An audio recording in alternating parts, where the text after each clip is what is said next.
If you run a small business today, the digital world kind of forces you to make one huge choice. Are you building for global scale or for a deep local connection? It's really the global giant versus the local hero. So in this explainer, we're going to break down these two big ideas by looking at two very different platforms, Amazon and Webo. And this really is the core question you have to ask yourself. Are you trying to sell your product to anyone, anywhere on the planet? Or is your success all about becoming the absolute go-to for your local community? That one decision right there is going to shape your entire online strategy. All right, so to help you figure that out, let's set the stage a little. We're going to look at the core missions of these two platforms just to understand what they're fundamentally trying to do. And right here, you can see the difference in a nutshell. Amazon is basically a machine built for one thing: product distribution.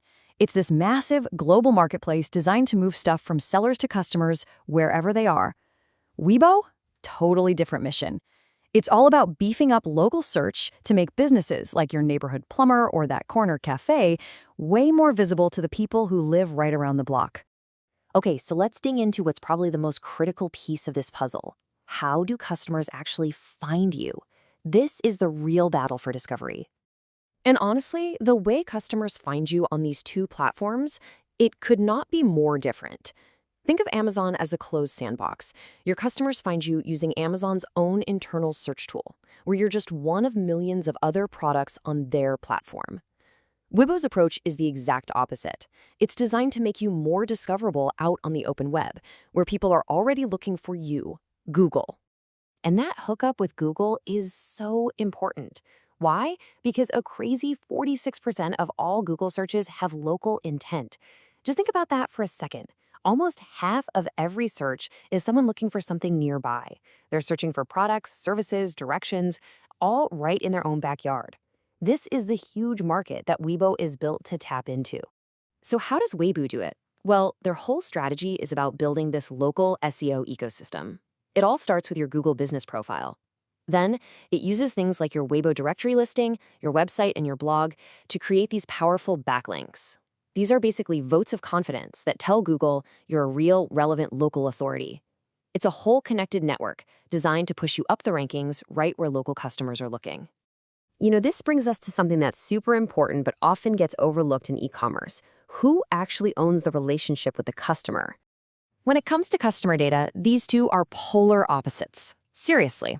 On Amazon, the platform holds on to all that customer data. They've even been known to use it to spot trends and launch their own competing products. And direct contact with your customer? It's pretty limited.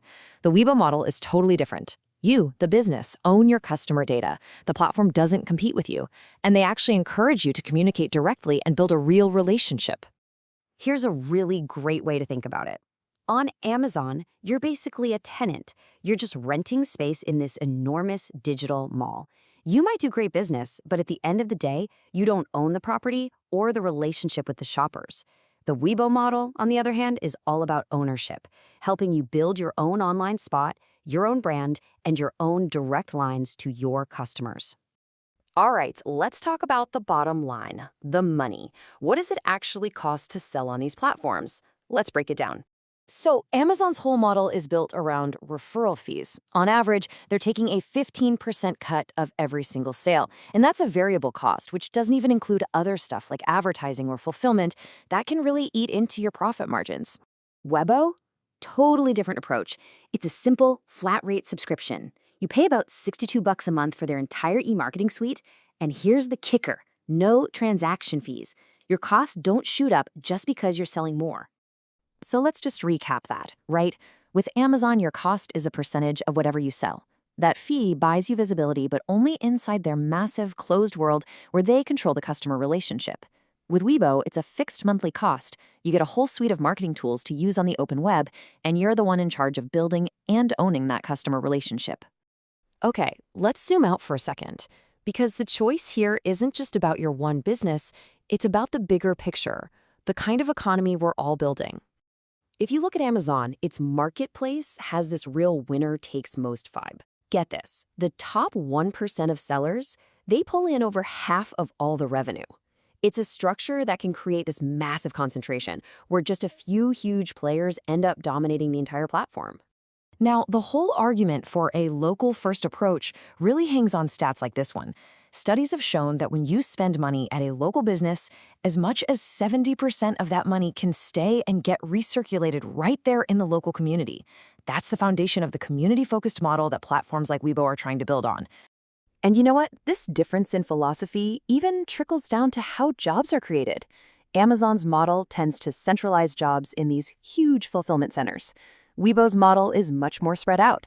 It relies on a network of local digital marketing agencies all over the world to support businesses in their own communities. So after all that, we're back where we started. How do you actually choose the right path for your business? Let's figure out who each platform is really built for. Look, Amazon makes a ton of sense if you're a product-focused business that wants to hit a global audience, like right now.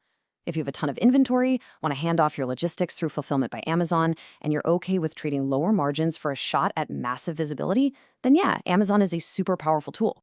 Webo, on the other hand, is built for a completely different player.